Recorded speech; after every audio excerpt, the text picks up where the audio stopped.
I first encountered a patient suffering from what we now call gender dysphoria in July 1973. In 1974, I founded the Case Western Reserve University Gender Identity Clinic. I was an early member of the Harry Benjamin International Gender Dysphoria Association, which today is known as WPATH. I served as the chairman of the Standards of Care Committee for WPATH. Contrary to hopes that medicine and society can fulfill the aspiration of the trans individual to become a complete man or a complete woman, this is not biologically attainable. Indeed, the aspiration to become a complete man or woman is not even attainable in the trans person's private subjective self. First perspective, some speak of gender dysphoria as though it were a curable physical mental illness that causes endless suffering. It should be noted, however, that gender dysphoria is not a medical disease, it's a psychiatric illness. There is no physical or biologic or specific abnormality of the sex organs or the brain at this point in our knowledge among these individuals. And since doctors gave up performing lobotomies to treat psychiatric disorders many decades ago, gender dysphoria is the only psychiatric diagnosis which doctors are attempting to treat by surgery. The second way of looking at gender dysphoria is in developmental terms. We could call that a developmental model. In a young child, we would view attraction to a transgender identity as likely as an adaptation to a psychological problem that was first manifested as a failure to establish a comfortable, conventional sense of self in early childhood. In an adolescent, clinicians would look for fear or a sense of failure associated with the roles that the individual associates with his or her biologic sex. In other words, we're very thoughtful about the things that a child may misunderstand, may not have lived long enough to grasp yet. Many young children, trans-identified boys, think that males can only exist in this range of behavior, whereas when they're older, they will understand you can be a man in any one of these ways. And similarly for girls. This is a child's thinking, not a grown-up's thinking. Some strident advocates oppose the developmental view, asserting that trans identity is biologically caused and it's unchangeable. But this is not supported by science. Recent sudden changes in the numbers and makeup of those experiencing gender dysphoria strongly suggest a cultural or a sociologic rather than a biologic cause, because the genetic makeup of our species does not change over a 20-year period. A recent study has documented a clustering of new presentations of in specific schools among specific friends group. All these observations point to social influences on the construction of gender identity or transgender identity. The first approach we would call watchful waiting. We have a 6-year-old, an 8-year-old who is cross-gender identified and gender nonconforming. This model is particularly relevant to those before puberty. The scientific basis of this approach is the fact documented by 11 of 11 prospective follow-up studies performed by different research groups at different times in different countries. 11 of 11 studies have demonstrated that the large majority of young children who present with gender dysphoria, if left untreated, uninvolved with, will evolve to a gender identity consonant with their biologic sex by the end of adolescence. There have been 11 studies of children following young children for 10 years, up to 10 years into adolescence.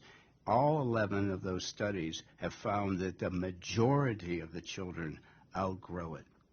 the majority.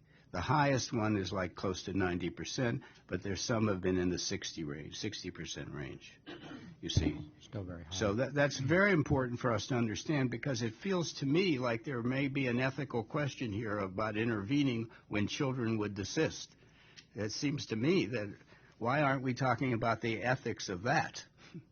I, myself, and other clinicians have witnessed reinvestment in patients' biologic sex in some individual patients who are undergoing psychotherapy.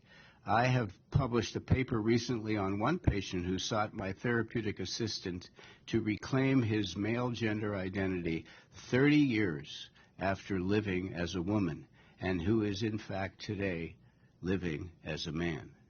I have seen children desist even before puberty in response to thoughtful parental interactions and just a few meetings with a therapist. In my opinion, in the case of children, prompt and thorough affirmation of a claimed transgender identity disregards the principles of child development and family dynamics and is not supported by science. Many trans care facilities are staffed by mental health professionals who have very limited experience with recognizing and treating psychiatric problems that often accompany gender dysphoria.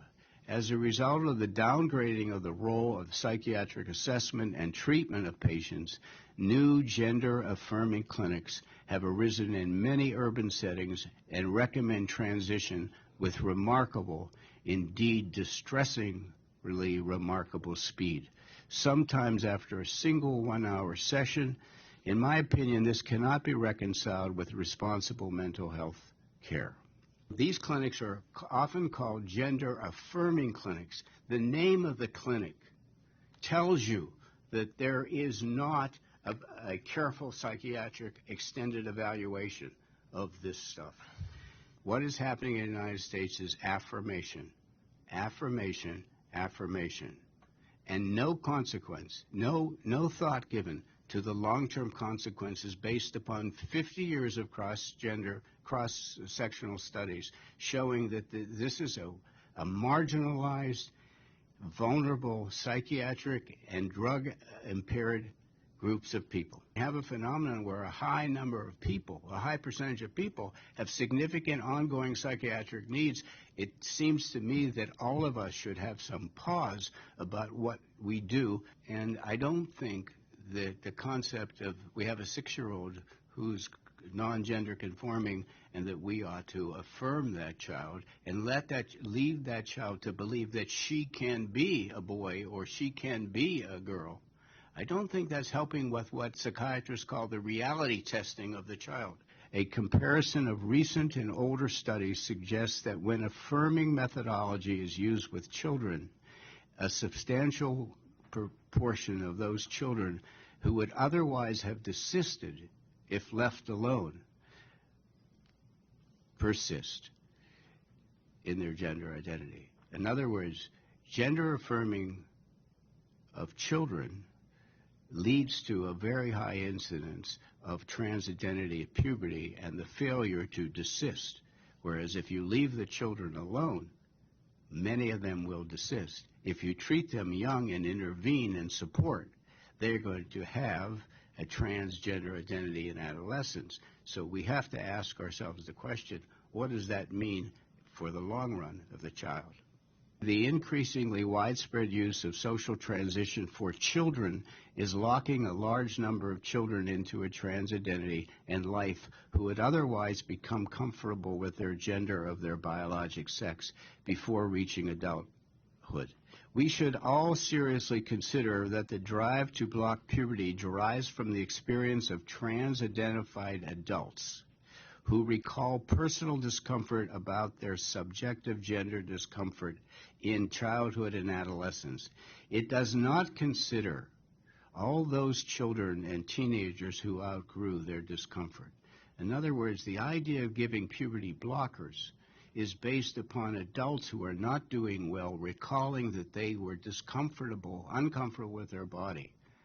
And so that suffering, say, among 40-year-olds, have led some researchers to think we could prevent this suffering if we only block their puberty.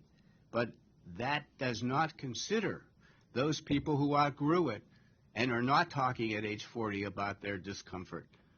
Certain advocates and advocacy organizations make statements that would give the impression that science has already established that prompt affirmation is the best for all patients, including children, who present the indicators of trans identity. This belief is not based on good science. It ignores both what is known and what is unknown about health outcomes for transgender people. Advocates of immediate and unquestioning affirmation of social transition sometimes assert that any other course will result in a high risk of suicide in affected children and youngsters, teenagers, leaving aside young children who very rarely commit suicide for any reason. It is certainly true that individuals with gender dysphoria are well known to commit suicide at elevated rates. But this is true both before and after social transition, and before and after gender-conforming surgery, which it used to be called sex reassignment surgery. No studies show that affirmation of children or adolescents reduces completed suicide rates, prevents suicidal ideation, or improves long-term outcomes as compared to either watchful waiting or a psychotherapeutic model of approach to these children. Claims that affirmation will reduce the risk of suicide for children and adolescents is not based on firmly established science. A Swedish follow-up study tracked almost all individuals in that country who underwent sex reassignment surgery over a 30-year period and found the suicide rate, I am not exaggerating, ladies and gentlemen, the suicide rate in Sweden among people who are operated on for this problem was 19 times the general population. We do not know that kids who do not transition have a higher risk of suicide. We do not know that. That is not an established fact. But what many people believe, that unless I transition my kid, they're going to be dead. And what happens oftentimes is the trusted the trusted pediatrician or the mental health counselor or the psychiatric evaluator or the nurse dealing with them has said to their parents. That's a manipulative, coercive, terrifying thing, you see. Now, we in the medical profession want our patients to trust us, that we know the science of things. And if we summarize that your kid is going to be dead unless you transition them, they either trust that and, oh my God, we better do this, and let me put aside all my intuitive worries about the wisdom of this, you see, or they get another opinion. There are no studies that show the affirmation of a trans identity in prepubescent children leads to more positive outcomes, say, by age 25 or 30, than does watchful waiting or ordinary psychotherapeutic approaches. On the other hand, what is known is that there are numerous known, likely, and possible long-term downside risks associated with living life as a transgender individual.